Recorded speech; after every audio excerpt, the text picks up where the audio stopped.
Right now on Denver 7 News at 6 a.m. Preventing tragedies like the Boulder King Super shooting. A Colorado congressman reveals his plan to stop mass attacks. Joe Neguse, who represents Boulder, will announce several bills today. On Denver 7's Veronica Acosta, how he plans to boost security measures and support survivors. Plus, for the first time, Colorado lawmakers debate how to get fentanyl off our streets. I don't know why we haven't been proactive on this before. Why does it have to take so many deaths for us to get to that point? This morning, family members who've lost loved ones to the deadly drug weigh in on the proposal. And giving the gift of music. We're giving these to people who are professional musicians and lost their instruments, and the insurance company isn't covering them. The nonprofit returning rhythm to Marshall fire victims. Great sound and an important part of the healing process. We know there will be a benefit concert for everyone to enjoy later this month. Thanks for joining us this morning. I'm Brian Sanders. And I'm Nicole Brady. We've seen a little wind out there already this Tuesday, but more moisture could also be moving into the metro later today. Good for fire conditions. Here's Lisa with our forecast. And great for any spring skiing or snowboarding. We're picking up a lot of snow in the mountains west of the divide, over a foot possible here by early tomorrow morning. A little dark still there in Winter Park, but it looks like a little bit of a winter scene there. Still some lights on the lampposts and some snow coming down. You'll find a few bands of heavier snow right now west of the divide, so pretty heavy over some of those high mountain passes.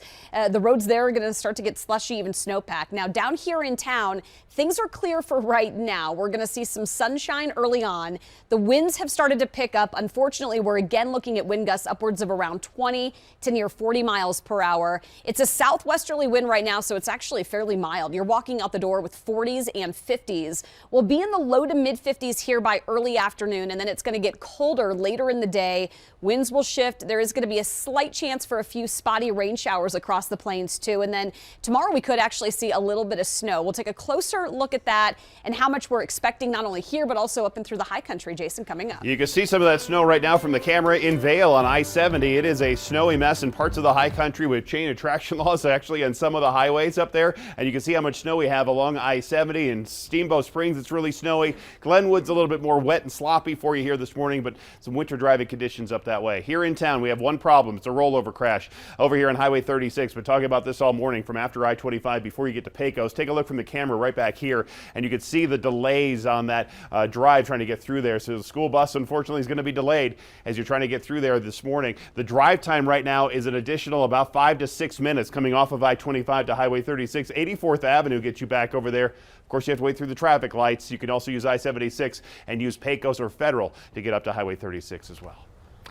Breaking overnight, an Adams County deputy and another driver are both recovering after this bad crash. Investigators say the driver was going the wrong way on eastbound I-70 near Strasburg. A deputy tried to stop the driver, but that deputy ended up getting hit. The sheriff's office shared these photos of what's left of both of the vehicles. Investigators say both the deputy and driver are being evaluated right now.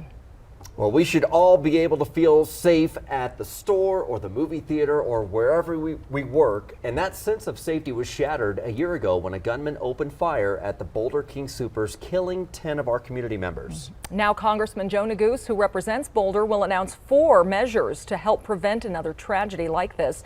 Denver 7's Veronica Acosta joins us, and Veronica, Neguse called for more gun control right after the shooting. Now he's taking a different approach. A very different approach. This time around, Congressman Neguse isn't focusing so much on guns with these bills, instead helping those impacted when there's something like a mass shooting. 4 bills aim to do 3 things. The first, the Safe Workers Act, would expand worker safety. It would direct the National Institute of Occupational Safety and Health to run a study on threats of violence in the workplace. Then that study would be used to create best practices to protect employees. The second bill, the Stop Violence Act, would provide federal money to put in place security measures at places of concern. The Help for Healing Communities Act would help with recovery after a traumatic event. And then finally, the Prioritizing Resources for Victims of Firearm Violence Act would prioritize assistance to victims of gun violence as well as their families.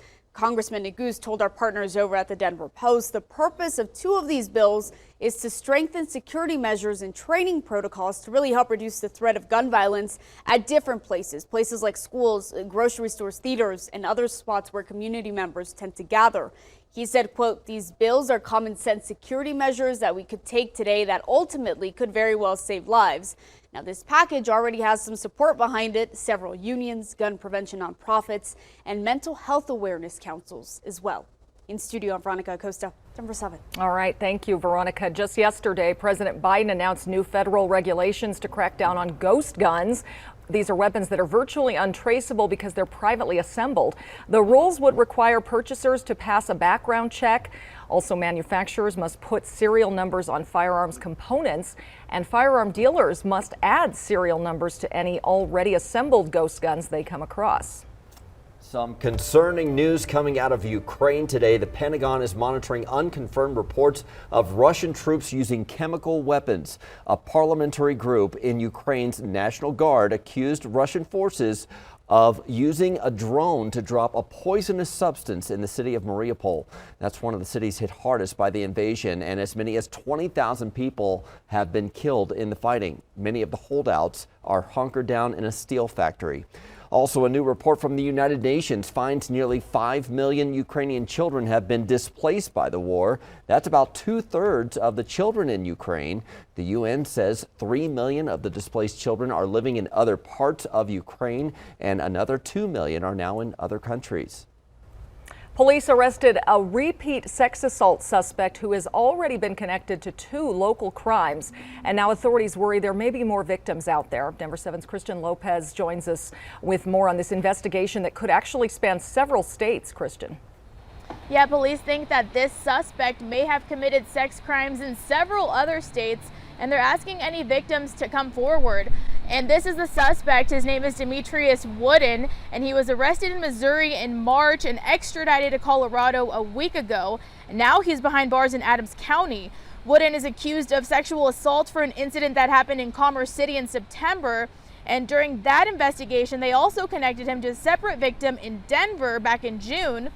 And detectives believe that Wooden may have committed other sex crimes in several different areas like Florida, Georgia, Texas, Missouri, Minnesota, and other Midwestern states all over the past 10 years. And so police are asking anyone who may have information on Wooden when it comes to these crimes or other crimes to contact them. Live in Denver this morning, I'm Christian Lopez, Denver 7. Thank you, Christian. Former Aurora Police Chief Vanessa Wilson is now speaking out after being fired last week. The former chief stood alongside more than a dozen community leaders and council members, calling her firing an injustice. City Manager Jim Twombly said it came down to a lack of leadership, but Wilson says that isn't true.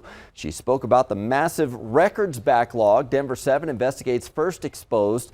An independent report found more than 2,500 crimes stuck in a queue, delaying investigations. What did you know about the records backlog? What did you try to do about the records backlog? Obviously, it's something no one wants, no chief wants to have happen or have to be dealing with, but we have been dealing with this for years. This is not a revelation. This was for lack of a better term, a convenient moment for them to disparage me, and that is the bottom line. Well, the city manager stressed that Wilson did not lose her job because of the backlog. Wilson did not announce a lawsuit against the city, but said she is exploring all options. APD is now being led by Division Chief Christopher Jewell. City leaders plan to name an interim chief in the coming weeks with the hopes to hire a permanent chief in the next 6 months. If you're trying to buy a house, we know the price increases we've been seeing have been pretty shocking, and the latest statewide housing sales report is out just this morning. It shows the average sale price was nearly $720,000. Again, this is statewide. That's up 17% in the last year, or about $105,000. The one good news for buyers, one piece of good news, is that listings statewide were up about 6% to nearly 9,400. We've been dealing with record low inventory. Make sure you are prepared for competition, though, if you're shopping. If you can afford 600, don't look at 600. If you can afford 600 and that's where you think you're going to end up, really, I'd encourage you to look at 515, look at 520. There's nothing worse than finding the one and only to realize you can't be a competitor in that offer period at all. And our partners at the Denver Post reporting this morning that the Denver Metro moved from the country's 8th least affordable housing market in February now to the 5th least affordable housing market in the entire country. Lisa. It is now just about 6:10 and snow is on the way. It's already hitting the mountains. We're going to see some heavier snow right at and east of the divide, about 6 to 10 inches, heavier west of the divide, down here across the plains. A few rain showers today.